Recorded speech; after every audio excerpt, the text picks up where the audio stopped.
So, Pastor Rakesh, how are you doing? Doing good. It's such an awesome, it's Sunday morning. Yeah. It's the best place to be, church.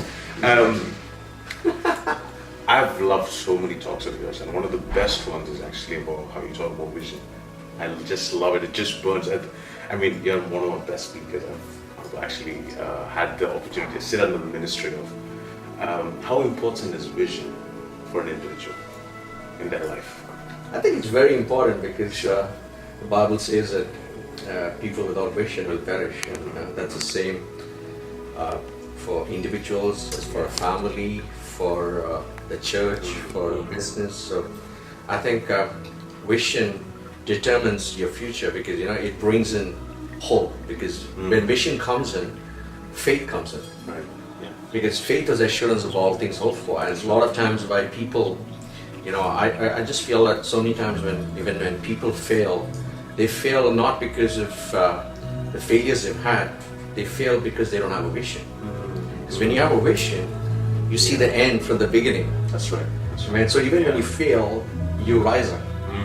So when you face persecution, when you face difficulty, when you face challenges, so you rise up because there's a vision. We know that. Right. We know the end from the beginning. Yeah. And so I think vision is one of the most important things for me personally. That is what has got us so far, and we're just excited of what God's going to do, because if He's given a vision. And another thing about vision is vision needs to be from God and it has to be for God. That's the main difference between a vision which is a corporate vision, because we're also in business, so the difference in business is totally different.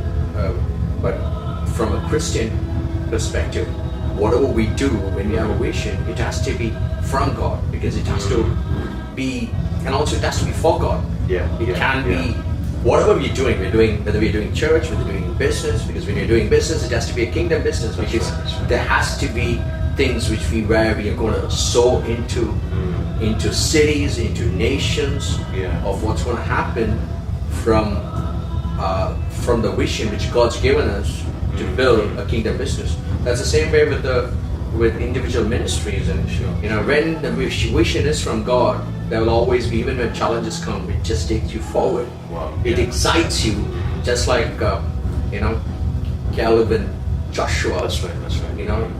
They faced the same challenges as the rest of the 10, but because they knew that God had already told the end, they believed that, and that got them into the promised land, whereas the 10 others failed. So we can be like the 10 others, or we can be like Joshua and Caleb, who will cross over and go to the promised land.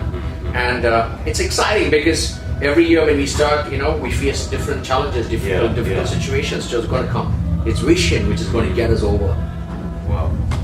It just get us over, because we know that when we face challenges, we can press in, because we know that the devil cannot win, because God's going to get us to the other side. That's right. Because He's going to help us cross the Jordan River. He's going to allow us to cross the Red Sea, because He's done it before. He's going to do it if He has told.